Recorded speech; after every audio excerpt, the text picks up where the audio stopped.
Dangereux l'électricité? Cela fait 100 ans et plus que moi et ma petite famille, on marche sur les fils. Oui, mais il n'a jamais essayé, l'oiseau, de marcher sur les deux fils en même temps. Là, il verrait.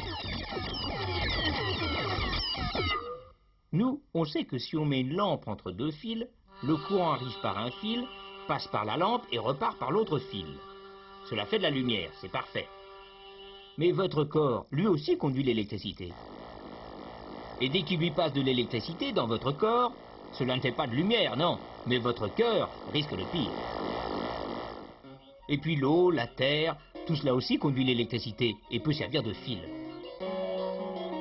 De sorte que, si notre charmant oiseau se branche entre un fil et le sol, voilà ce que ça fait.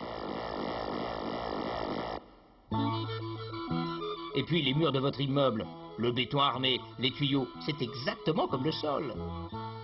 De sorte qu'au premier ou au 50e étage, il peut se passer exactement la même chose qu'en bas. Et je m'empresse de dire que cela marcherait tout aussi bien, je veux dire tout aussi mal, avec vous et moi. Mais ce n'est pas la peine d'essayer. D'ailleurs, deux fils qui se touchent, tout simplement, c'est aussi dangereux pour vous. Vous vous souvenez, nos messieurs du début, qui branchaient quantité d'appareils sur une même prise?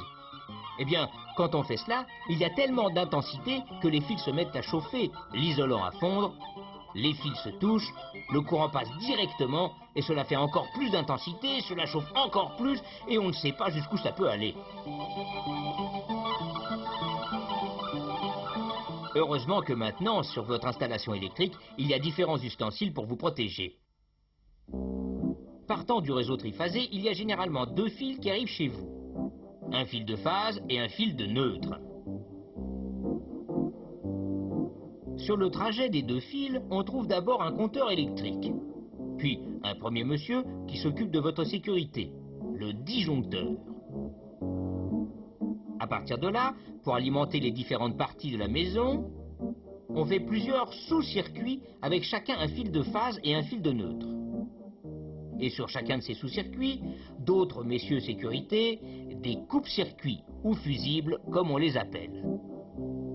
Bon alors, vous branchez votre lampe sur une prise, le courant ne passe pas encore, remarquez. Il y a un interrupteur sur le fil de phase. Vous fermez l'interrupteur, le courant passe dans la prise, dans la lampe, revient par l'autre fil et retourne au réseau. Mais si vous essayez de faire la même chose que nos messieurs, que va-t-il se passer? Eh bien, le fusible va se dire « Oh là là, il y a beaucoup trop de courant qui me passe dedans !» Alors, il chauffe, et dans un dernier salut à sa patrie électricité, il se sacrifie, fond, et le circuit est coupé.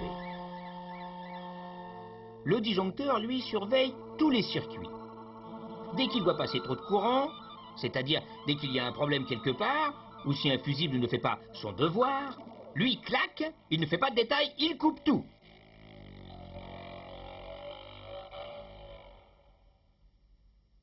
Et puis, pour vous protéger, il y a aussi les prises à 3 fils que vous connaissez.